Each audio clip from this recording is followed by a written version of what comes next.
All right. I think we are good to go now. Hi, everyone. Thanks for joining another webinar. This is a Knowlarity webinar partnered by Leadsquared and powered by AWS. As you can see on your screen, it's about enhancing customer experience by automating business communications. You'll know a lot more about it as we go through the session. A couple of quick points to remember. If you have questions, please keep them coming, put them on chat, and our panelists will take them up towards the end of the session. Now let's dive into the speakers for the session. So we have Yatish from Knowlarity and we have from Leadsquared. Yatish is the CEO at Knowlarity, and Prashant is the co-founder and COO at Leadsquared. So, panelists, maybe Yatish, you could go first. Please share a few lines about yourself, about Knowlarity, any experience that you want to talk about that resonates with the topic today. Yeah, just a quick one. I joined Knowlarity a couple of years back, a little shy of 2 years, 2018. Before that, I've been around 2 decades with mainly telcos. So my last assignment was with Tata's for 9 years, where I left them as running the B2C business. And before that with Airtel, I was running the largest circle Karnataka, and did some other marketing roles before that. And before that again in telecom, idea before that. So 20 plus years in telecom, and it's been a really exciting journey in the last 2 years. That's all that I would want to share at this point in time. Over to you, Prashant. Hey, thanks, Satish. Yeah, hi everybody. Thank you for joining in. I hope everybody is safe. We are going through very interesting times, and hope that all of you and your near and dear ones are safe. I am Prashant Singh, co-founder and chief operating officer of Leadsquared. So I have been entrepreneur for most of my career of last 20 years. After completing my education, I started as a programmer, worked for a few companies, and then co-founded a company called Proteans that was into outsourced product development services space, and that company got acquired by Symphony Services, which is now part of Samsung, in 2010. And after that, I started co-founded Leadsquared. So Leadsquared is a sales and marketing automation platform, very popular among companies having high velocity sales kind of scenario, in India and abroad. Have been fortunate to have Leadsquared being used by over 3 lakh people worldwide so far, and hoping that millions of people will use it in future. So thank you for inviting me, Yatish. So I think we are going to share whatever we know, and I think the life is an overall journey to learn. So I think we are going to talk about customer experience and how automation play a role, but I can for sure say that probably we also don't know enough, right? We are still learning. So whatever we are sharing with experience, and looking forward to all of you to share your own experience as well. So yeah, thanks again. Thank you so much, Yatish. Thank you so much, Prashant. I think we have an excellent panel here. And like I've reminded the audience again, please do keep your questions coming. We will take them up towards the end of the session. A quick glance at what will be covered in the session today. So some of your questions was on that. So of course, we are covering importance of customer experience and the role that automation plays there, the need to automate your customer lifecycle, and of course, business challenges. In the business challenges, we will also cover specific use cases from some industries. So I think that would be an interesting point for a lot of you. And there are special offers. So you'll come to know more about that as we proceed. So over to you, Prashant and Yatish.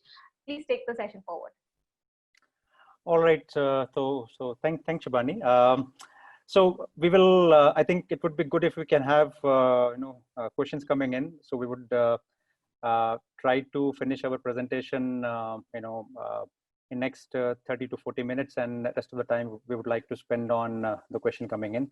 So the first thing that I wanted to talk about was the entire definition and concept of customer experience, right? So, and when you ask somebody in your organization, what do you mean by customer experience, or what comes to your mind when we talk about customer experience, people have different answers. So, and that answer is influenced by the role they are in, the department they are in, the experience they have, right? So if I am asking my sales team, then probably they will say that if we can have frictionless sales, right, the deal is getting closed in a few days, then that's a great customer experience.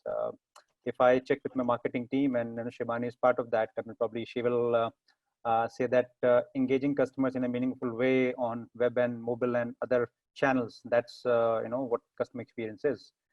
Similarly, the product management may say that having a good net promoter score or NPS is it's all, I mean, that's it to the customer experience. And customer service teams will probably talk about CSAT, or customer satisfaction.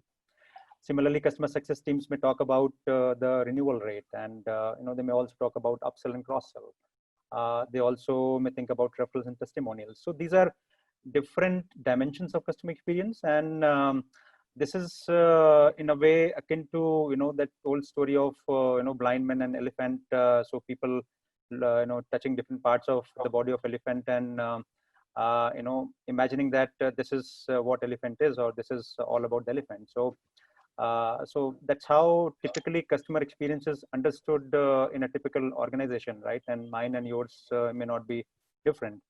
But holistically, it is nothing of it, right? It's a combination of all of these. So the customer experience is actually the sum of all of these and much more than that, right? So can we move to the next slide, please, Nidhi?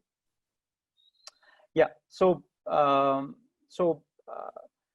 in my view, and I think Yatish will also share similar views. So first of all, customer experience covers the entire life cycle of customer, right? So whether it's a B2B situation or B2C, starting from the first point of interaction till the customer is there, right? Either the business exists, or the users of that organization or individuals, they are using your product or service. That's the entire cycle that defines the customer. That's the scope of customer experience. And many a times we make mistake of thinking that customer experience is the way we define it as an organization, right? As service providers, but it is actually customer's point of view. It is not your point of view. It is customer's point of view. Real judge of what the customer experience is. Also, it is independent of who owns the customer. So during different during different parts of the life cycle of customer, some teams may think that the customer belongs to them. For example, post sales, the customer success team, or service team may think that the customer belongs to them, but it does not really belong to them alone. Even after the sales is done, the customer belongs to the entire organization and all parts of the organization. And it is integrated and seamless, right? So and also it is non-linear. So when I say non-linear, what I mean is that the customer may be so in some business situation, even just after the first interaction with the company, the customers may decide to buy your service or product, right? They may bypass the entire cycle of your marketing and nurturing and sales process. So it is not a step-by-step process. So it's non-linear, right? And in some cases, when the customers have already bought your service or product, they may come back again to buy a new service or product. So so we should not think customer experience in terms of silos or in terms of a step-by-step process, but it is rather a combination of different ways of servicing the same customer by each department of the company, right? And we need to take a holistic view. So that's the point we wanted to drive when we talk about customer experience. And if you look at today's world, and the way customers' expectation are changing. So people they don't have time and patience, right? They want services and products to be delivered ASAP, right? And they make very fast decisions based on overall experience they have with a brand or a company.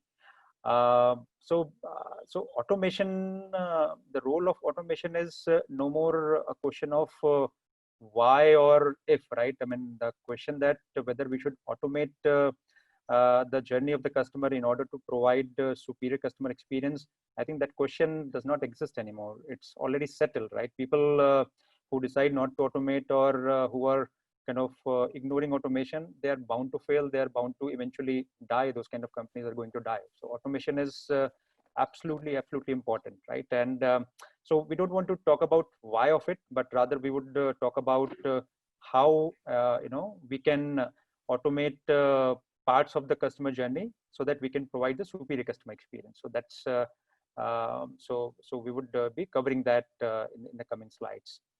Yeah. So so I think Yatish, maybe you can take it from here and talk about the customer life cycle. Sure. So, Nidhi, if you can just be on the previous slide, I think you moved a little forward. Yeah, and welcome once again for people who joined in a little late. I know we started kind of on time. So hello once again to the people who joined a little later. I would say when we talk to our customers, and I think from a customer experience journey, one of the most critical thing is to consistently keep listening to our customers. I think few things that we are listening now, and especially in the last 4-5 months, because life has changed so much. One of the key things that we hear most companies tell us is that in the last 4-5 months, their digital or their automation journey has moved forward by almost 4 to 5 years. So they have made so much progress in the last 4-5 months because of the COVID situation that what they would have otherwise covered in 4-5 years, they have already covered in 4-5 months. So I'm not trying to scare you guys, but if you're not moving as fast as this, then some competition is either catching up to you or somebody is going ahead of you. And it's as Prashant said, it's not a choice if you automate or if we digitalize. I think it's a must. And at this point in time, because of so much happening externally, the speed at which organizations are moving is very, very fast. Some of it driven by the external situation, and then the changes that are being built in. A couple of more things we hear people talk about at this point in time is all individuals are spending a lot more time on their devices, and that is something very critical for all organizations and all companies to keep in mind when they move forward. And maybe the third point, which we also hear a lot of people talk about, is that the boundary between the office and home is blurred. So we are seeing a lot of people working from homes rather than working from offices, and thus the working overall environment has changed. Now coming on to why automation, and I think Prashant did mention that it's not about why, but if I were to say what are top 6-7 benefits that any organization gets because of automation, and I'll just maybe talk through about what we have seen our customers benefit a lot. And I would say the first one is about the whole domain around scalability. So a lot of you are running organizations which are doing thousands of transactions. Some of you are doing millions of transactions, and if you want to really scale up, automation or digitalization is critical. It's not a choice. If you are doing that kind of scale, it has to be done. The other one, again, people are getting restless. They are spending more time on the device. So that's the speed at which it needs to happen. And that's again, very, very critical. So if we need faster turnaround time, we need to act fast. Again, the whole automation and the digitization piece comes in. The third very critical area is the whole domain about, I would say, relevance and personalization. So, we deal with multiple customers, and some of you are dealing with, again, millions of customers. How do we tailor make ourselves to the relevant person that we are talking to and make the offering customized, for that person? And that's what, between Leadsquared and us, we have multiple customers whom we'll talk about later, how those offerings can be done so that the overall experience of the customer improves. The fourth is the whole domain about, I would say, analytics and insights. Once you automate, once you are able to, do better digitalization, all organizations are able to get far better insights, which then again help in the experience of the customer. The last 2-3 that I'll talk about is most organizations have got multiple tools that they are using, and to leverage the efficiency of each tool together, it's great if you are automated. Then one tool can speak to another tool and or application or whatever you may want to call it, and then those synergies come in where you get a multiplier benefit, and that's what the other benefit of automation comes in. The last couple of them is the whole domain about security, and last but not the least is doing all this at an affordable and a great cost. So if I would have said, I'll just once again talk about the 7 things that I talked. I would say the whole domain about scalability, speed, relevance, insights through analytics, the security that you get, being able to integrate multiple tools, and doing all this at an affordable and at a great cost is what we see one gets benefit through automation. At this point in time, we are seeing a lot of companies actually use cloud, because one of the insights that I spoke earlier, that most of people are moving on to home as an office, and all the hosted solutions which were there earlier. So people were going to offices and they were making calls, receiving calls, doing some work on their laptop or on the phone, and that's not available today. And thus we are seeing a large number of organizations moving most of their stuff, whether it is the CRM piece or the calling piece or any communication device or any way of engagement on their customers, onto the cloud. So that's the large point that I just wanted to talk about automation. Moving on to the next slide. Between Prashant and me, we'll now try to cover how automation can help in the journey of a customer, the life cycle that we see. And it starts with as most of you, and this is true for almost all industries, where somebody shows an interest in the brand of an organization, so the lead piece, and moves on to finally acquiring a customer. And then post acquisition, what are the things that we do, whether it is through the support processes, the relationship management that we do, whatever we need to do to ensure that the customer grows and nurtures with us, and finally becoming a brand ambassador. So these are the 5 journeys that we see in the life cycle of a customer. We'll cover 1 or 2 slides going forward on each of the slide. Over to you, Prashant, for the next few slides. Yeah, thanks, Satish. I think very well put. So I'm going to talk about the journey of a customer before the sales happen, basically the lead generation and the customer acquisition part. Can we move to the next slide, please? Yeah, so before moving to how automation can help different parts of the pre-sales journey, I just wanted to refresh the key business metric that any business would be looking at from automating the customer journey in order to influence the customer experience, right? So very simply, the businesses have 2 objectives. One is to increase the sales, and second is to optimize the cost of sales, right, during the sales process. There are, of course, other objectives about customer retention and service, and I think Yatish will be covering that when he talks about the post-sales journey of a customer. What were the key metrics that are typically tracked or should be tracked in order to increase the sales? So the entire focus on increasing the number of visitors, and then improving the visitor to lead, and lead to opportunity, and opportunity to customer, right? So that's one way of improving the sales, right? Also selling more to the same customer, right? Increasing the deal size by offering add-ons in the sales process, or offering doing upsell and cross-sell during the sales process. That's another way of increasing sales. And the third way is to increase the productivity, right? And that's where automation can help immensely, right? Increasing the productivity of salespeople. When I say productivity, I mean that in the same amount of time, a person can sell more, right? So if a person has been selling, say, X amount of X worth of items in a month, the person is able to sell 2X or 3X, right, in the same amount of time. And there are other metrics also about sales. I'm just trying to cover, a few important ones. And these metrics may be called with different, terms or names in different industries, but these are the, base generic metrics. Also on the cost side, the entire, notion of cost of customer acquisition becomes very important as we, as any company scales the business. So one has to look at optimizing the cost of lead generation, also optimizing the entire cost of, closing the deal, right? So one way of doing is to increase the sales velocity, right? And which means that reducing the time to sell. And that's where, again, automation can play a very important role. So these are the key business metric in the pre-sales process. Now let's move to different pieces of the journey of a customer in the pre-sales process, right? And how automation can help in each piece of it. So can we move to next slide, please, Nidhi? Yeah, so if you look at the journey of the pre-sales,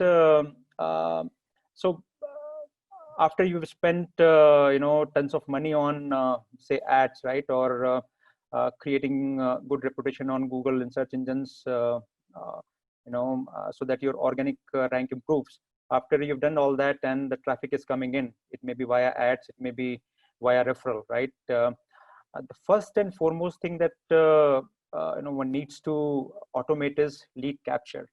Personally, I have seen that to be a very neglected area. I mean, still I see a lot of businesses actually exporting data from lead sources and importing in their software systems, their sales systems, and that that leads to inefficiency. One. Secondly, if that can also result in lead leakage. A lot of businesses have not really connected their landing pages or websites, the lead sources in a way where there would not be any kind of lead leakage, right? In a typical business, there could be horizontal sources of leads. These could be like Google or Facebook or LinkedIn. There could be vertical sources of leads depending upon the industry. For example, in a BFSI kind of business, Paisa Bazaar may be a lead aggregator providing the lead. In education kind of business, there could be Shiksha, kind of provider that is giving the leads. Then there could be communication sources of leads. For example, telephones. Right? So, for example, customers or companies using Knowlarity's IVR, right? That could be a source of lead. Inbound emails could be source of lead. Inbound SMS could be source of lead, right? All these sources need to be integrated in a very seamless way so that there is absolutely zero lead leakage. That is the starting point of increasing the sales, right? If you have a leaky bucket, then you cannot meet your objective of improving the sales. So that's the most important or the first element of automating the pre-sales cycle in order to improve the customer experience. Automating the lead capture channels also gives you real-time visibility into how each channel is performing, right? A lot of businesses spend a lot of money on ads and different channels, right? Unless you have capability of analyzing the performance in real time, right? Whether my YouTube ad is giving me better ROI than my Facebook ad, right? If you don't have real-time visibility, you will always be dependent upon some kind of post-facto report, and till that time the damage would be done, right? So and to do that you need automation. You need to basically be able to capture the lead and attribute the source in real time and generate the reports and take corrective action. So that's again one area where automation can influence the pre-sales process, and by doing that improve the overall customer experience. This kind of automation during the lead capture, it influences both sales and also helps in meeting the objective of bringing down the cost, because if you're able to analyze the ROI across channel, you can optimize the cost, the money that you're spending across channels, right? So this helps on both revenue and the cost side. To give you some examples of our customers, can we move back to previous slide, please? So our customers, so we have common customers with Knowlarity in EdTech space, in BFSI space, and several other industries. So, for example, in EdTech, Byju's, an academy, they use both Leadsquared and Knowlarity. In BFSI, there is Kotak Securities, there is Poonawalla Finance, right? And I'll take some examples without really, naming the customer. So in the tech space, our customers, have they have connected, the lead sources like AppsFlyer, right, which provides the real-time attribution of the lead source. The Facebook ads, the Google ads, right? Even the mobile apps, right? So all the K-12 players, they basically let students and parents download the mobile app, and from there, the lead is pushed to their CRM system, right? So that that kind of capture automation, is absolutely necessary for them in order to get the lead in the CRM system and then nurture the leads, right? So they have, so our customers have done automation across the channels for lead capture. Similarly, in the BFSI space in lending and security space. So these customers spend money on ad campaigns to bring traffic to the website or landing pages. And there again, they have done automation via API or automation via pre-built connectors or via landing pages or forms pre-built on Leadsquared, right? So these are some real examples where lead capture automation has really resulted in tangible business benefits, right? Starting from ensuring that there is no lead leakage, and also moving all the way to improving the sales and optimizing the cost. Yeah, we can move to the next slide, please. So the next piece of the pre-sales journey is, after the lead has come, right? I mean, sometimes the lead may decide to buy your product or service immediately, but if it's a high-value product or if it's a complex product, that may not happen, and you may need to run nurturing programs, and that could be a mix of automated reach out and a personal reach out by salespeople. So again, automation plays a very important role there. And so, for example, based on the intent of the lead, right? When I say intent, it means that the behavior of the lead on the website or the mobile app, right? One can send relevant kind of messages to the lead, right? If it's on mobile, it can be, a notification on mobile, right? It's if it's on web, it can be a web browser push notification, right? So based on the intent, and the messaging can be sent via email and SMS and WhatsApp as well, or it could be based on segment, right? Based on the segment the lead belongs to. So if it's a high value segment, there could be a different automated lead nurturing process, right? If it's a low value segment, it could be a different process. So I'll take an example of one of the tech companies. So they have this concept of lead score. So a lead score is basically it represents the interest of the lead in your product or service. So whenever the lead is or the user is looking at a particular chapter, say on mobile app, right, or even on the web application, so there is some increment that happens in the lead score. So based on the engagement of the lead with the content of the edtech provider, the lead score keeps changing. It also changes based on the response of on the messages that are being sent by the company to the user. So if the company is sending, say, some sort of automated email campaign or message, and the user is opening it or clicking the link in the email, which essentially means they are engaged, then again the lead score is changing, right? So so they have a rule that below a certain lead score, the nurturing will be automated. Between and I think so, just to be more concrete, so below lead score of 50, right? The nurturing is automated. Between the lead score of say 50 and 100, it is done by the call center agents, and beyond 50, beyond 100, it becomes a premium lead where there is a senior salesperson who's interacting with the lead. So that's an example of segmenting your leads based on which kind of sales segment they belong to, and running automated outreach programs based on that. So I'll just pause here and just check with Yatish whether he wants to share his experience in this journey of the lead.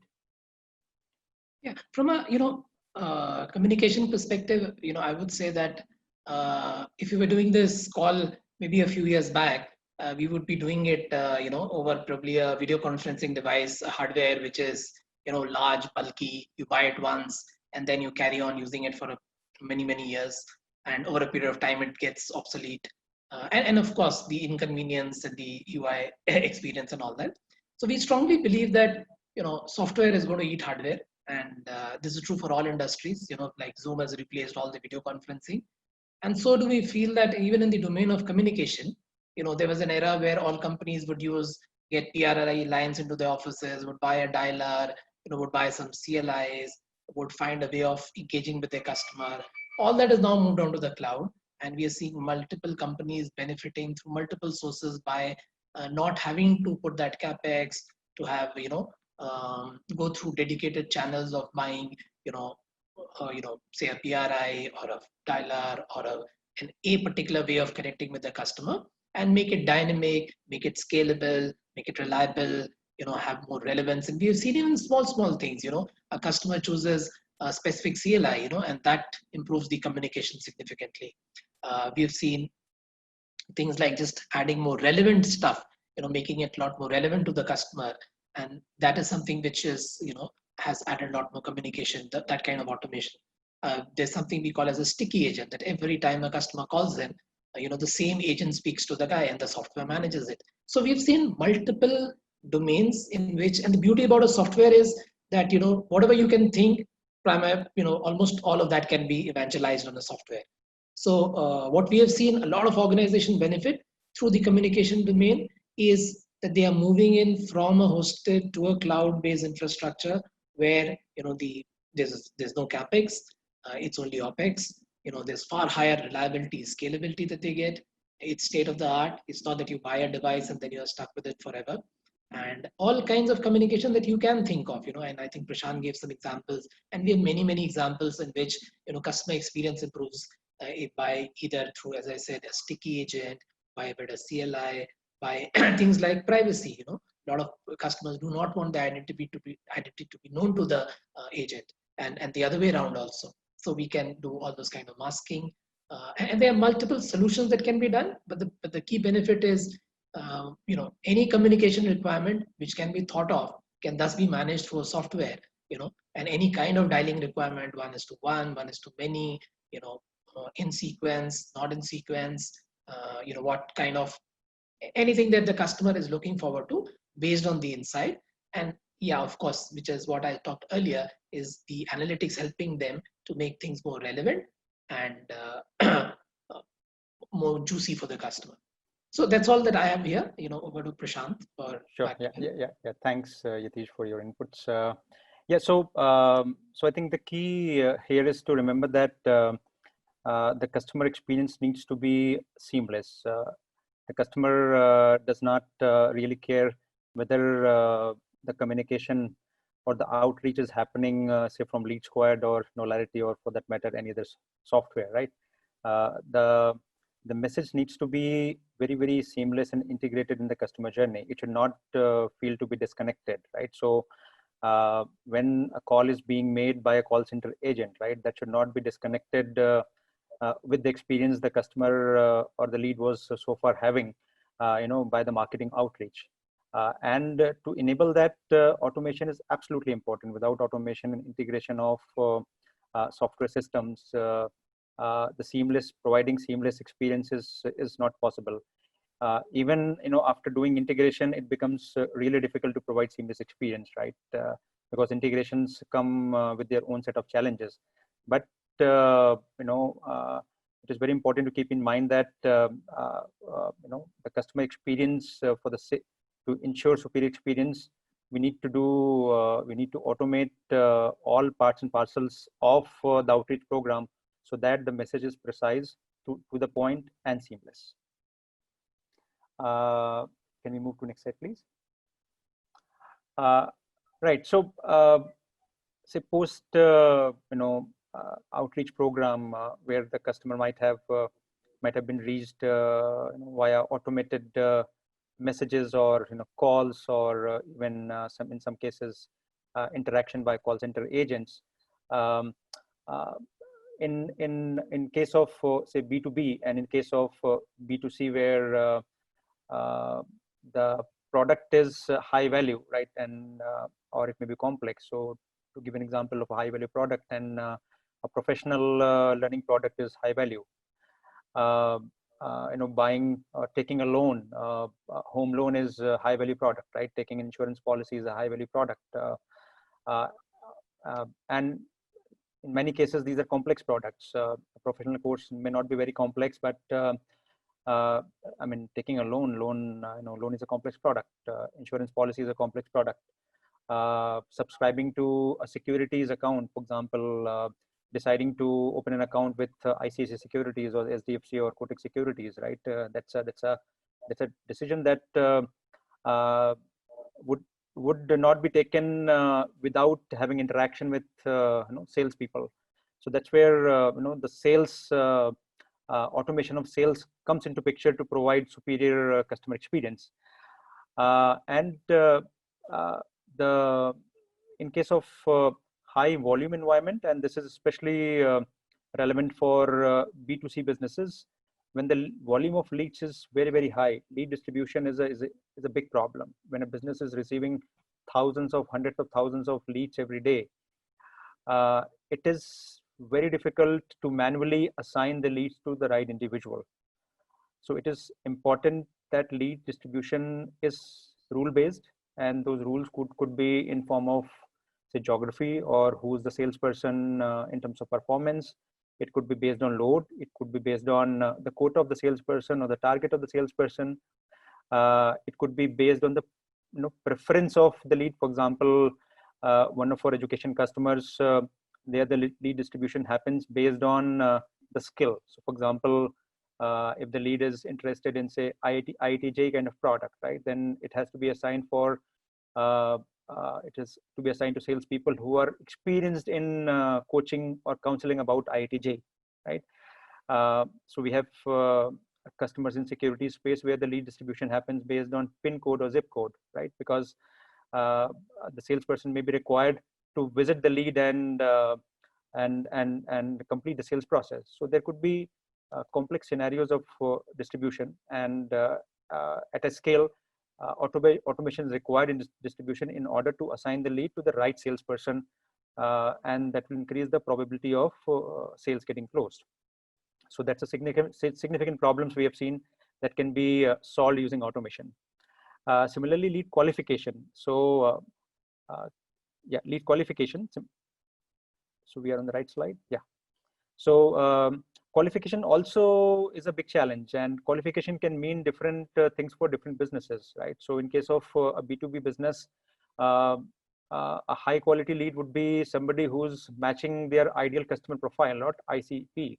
And that may be based on the industry, based on the revenue of the customer, based on the title who has signed up, all that, right? In case of B2B, B2C, a high quality lead would be, say, a parent whose income is north of 30 lakhs, right? And I mean, in case of education, a parent whose income is north of 30 lakhs per annum, and who's sending the inquiry from an iPhone, right? So those basically translate to high value buyer.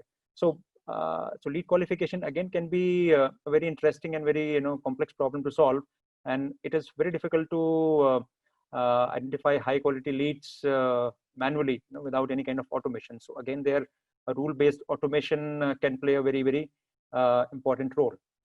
And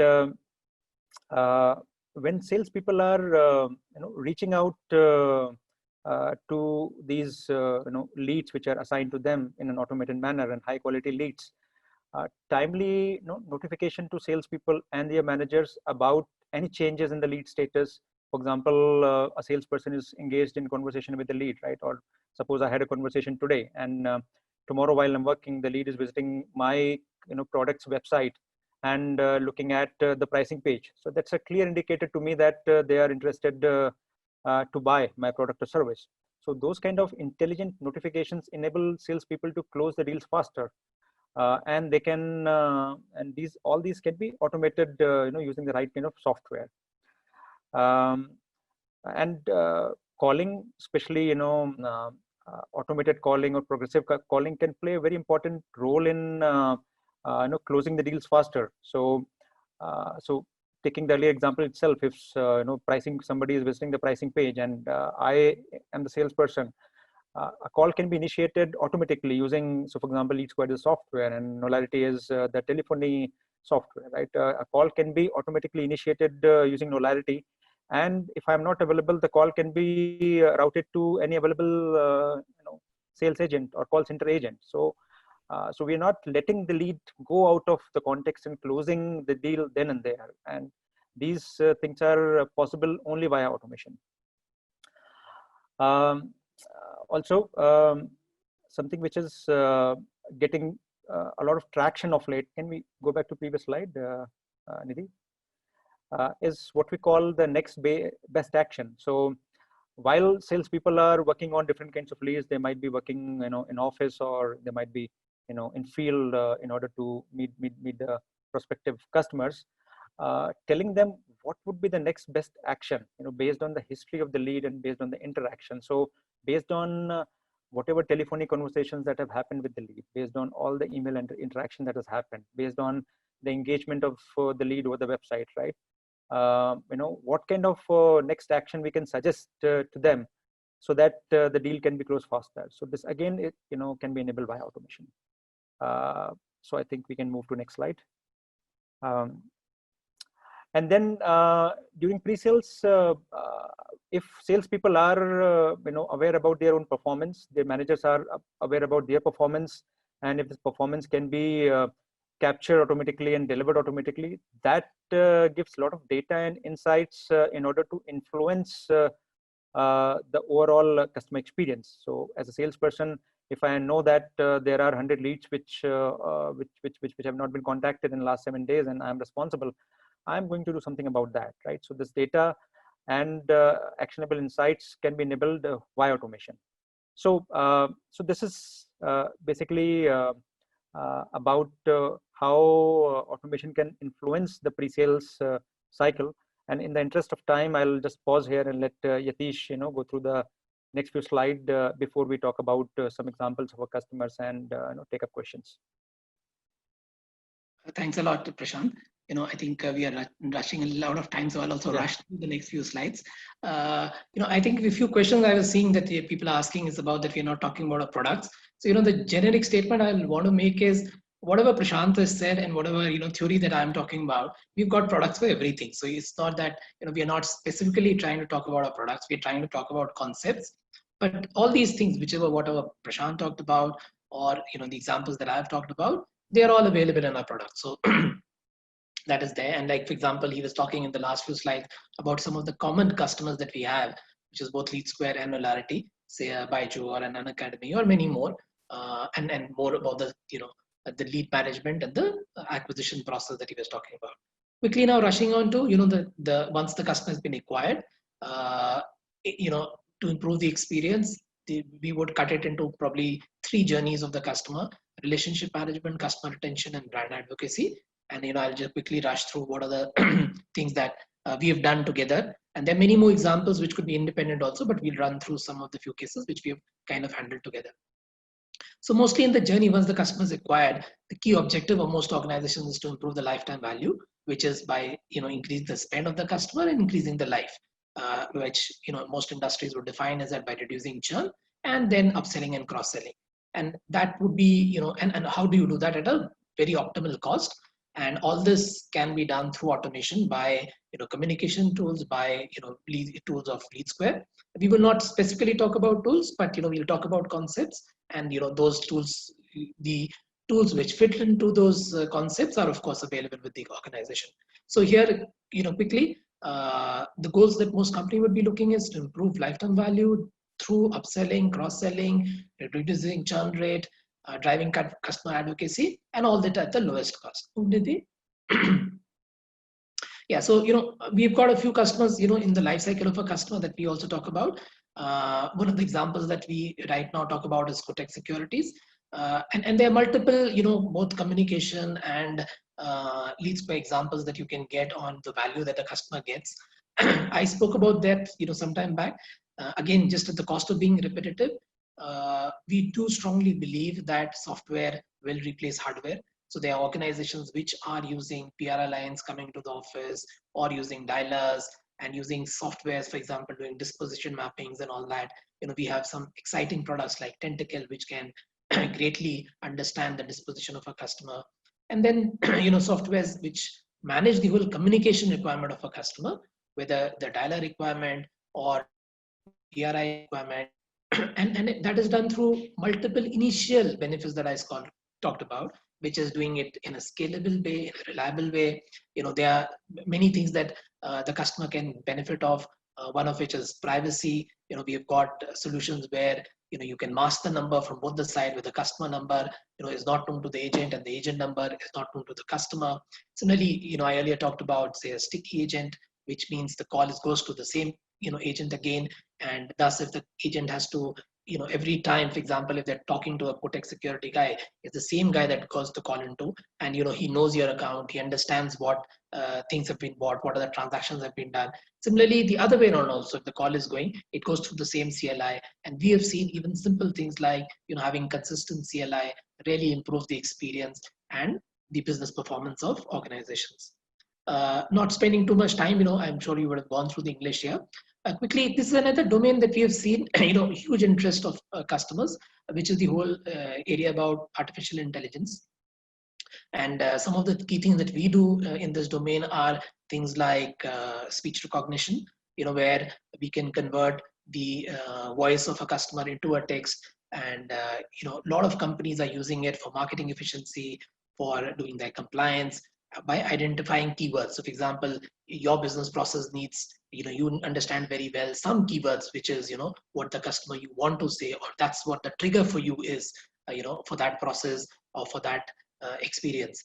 And that's something that we can, identify in that call at a very, very high efficiency level and demarcate. And thus, what is the experience that you're delivering. And thus, if you're using it for a marketing efficiency program, then you know which calls are, what sources or what channels are being efficient, what are not being efficient. Similarly, if you're doing upselling, cross-selling, you know what channel is what agent, and one is able to, clearly identify what is working for them, what is not working for them, make relevant programs, and then be able to add value both in the life of the customer and also to the bottom line of the organization. So some of the things which are working really well in this domain are things, as I said, like sentiment analysis is something again that we are looking at, and that's again one of the customers we were talking jointly that we were doing together, which is you can get the texture of the call and use it for audit purposes, for compliance purposes, for efficiency or understanding of the customer on any front. So I think a lot of work is happening, and most advanced companies are now using this. This happens, I remember in old times, and I've spent a lot of time in telco, we would have large departments known as quality departments who will go through samples of the call and see if the calls are fine, not fine, on all kinds of interactions that we're having with the customer. All that can now be moved, and we are already using, a lot of customers are moving it through the AI engines that we have, where you can do sentiment analysis, you can do call tracking, keyword identification, and all that, and which is both from an efficiency perspective and from thus the insights that the organization get that adds into adding value to the customer and improving experience. Because of time, I'll now rush through because we are, I would say we are just 10 minutes left and maybe go to questions. So, maybe the next slide we can skip. It's, broadly covered. Off to, I think Nidhi is covering this. Nidhi, you can just talk about this and the next slide. Sure. Thank you, Yatish. Thank you so much, Prashant. This is just coming to how different kind of customers. So all the solutions and that Prashant and Yatish have just spoken about, they're currently used combined with a lot of our customers, which range from research companies to real estate, to companies in the event space, as well as the online class space. To some of our biggest customers also benefit in the edtech space, education as we call it, both edtech and live education, as well as a lot of finance companies of all shapes and sizes, right from brand names like Kotak, who are in hardcore trading and banking. We have clients like as well as Auxilo, and as well as Poonawalla Finance, everyone right from the loan segment to trading to giving out the everyday banking solutions of ours put together, help all kinds of businesses come together and answer. Shant and Yatish, that I have for you, which has come actually, 3 questions came in from the healthcare space, from 2 different individuals. One said, how do you think they can customer experience can be improved in the healthcare facility space, and do we think only automation helps, or is this human interaction also an important part to ensure a good experience for someone? So I'll request Yatish you to answer that, and followed by Prashant to take it up. Maybe Prashant can start and I'll join in. Sure, Prashant, if you like. Yeah. So I think healthcare is a space, or what we call the entire patient experience, and in the sales term, patient acquisition, right? I mean, though that may not be the best possible term, but it is called patient acquisition. I think there is tremendous scope of improvement, in the to improve the customer experience in that space. And we have worked with a number of leading hospitals and healthcare facilities in order to improve the experience. If you look at the traditional healthcare setup, right? I mean, the software system that is driving the health hospital or a healthcare setup, that could be an electronic health record system, and that's it about it. There has not been any investment on improving the cycle from a patient inquiring about a particular facility or particular care in a hospital, and automating or creating superior customer experience or patient experience till the patient arrives in the hospital. And that's where automation coupled by human interaction can play a very significant role. We have worked with hospitals, with specialty clinics, clinics like companies who provide specialty healthcare, say in terms of in say dermatology space, or hair clinics, right, and diagnostic labs. So and we have helped those companies in improving the overall experience of patients, and also improving their sales, right, the conversion rates. And I think to answer the question, whether only automation can play a role or human interaction is required, I think human interaction is absolutely necessary when the product is complex. And healthcare, in healthcare, products are complex. I mean, except if you leave out some kind of health checkup packages, every healthcare interaction would require some sort of personal interaction, right? So it is a combination of both, automating the journey in order to improve the overall efficiency, and coupling with the interaction by human in order to give the right kind of inputs to the patient. And that human interaction can also be made better by using automation, because automation is going to run on the data and suggest the human what is the next best action, right, or what is that they need to talk to the patient about. So automation is the enabler, but it cannot completely eliminate the need of having a person interacting with the patient. So I hope I could answer the question. Yatish, if you want to add anything, you can. We have many use cases that we have seen in this domain. Some of our customers are like Fortis, Apollo, Medanta, Narayana Health. And offline, what we can do, if anybody is interested in this domain, we'll have a use case discussed with you. So our team will get in touch with you and discuss the use case and give you demos of relevant product. But yes, there are a lot of use cases that we have seen in domains of healthcare, and separately the team will engage with you and help you out with what advantages we have seen. Large chains like, as I said, Fortis, Vedanta, Apollo, Narayana, all of them get, who are already our customers.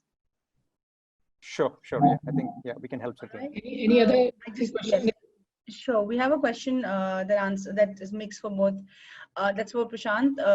Would you also help someone understand, are you only offering a lead management software, anything else taking care of the entire complete CRM solution as well? And Yatish, for you would be, at the same point in time, how much, so how do we differentiate the call center that we're offering from all other call centers in the market? So yeah, as I said, yeah, why don't you go on? Sure, sorry, there was a question for me, so I think. I think the question was whether we are offering lead management or full CRM. Is that the question?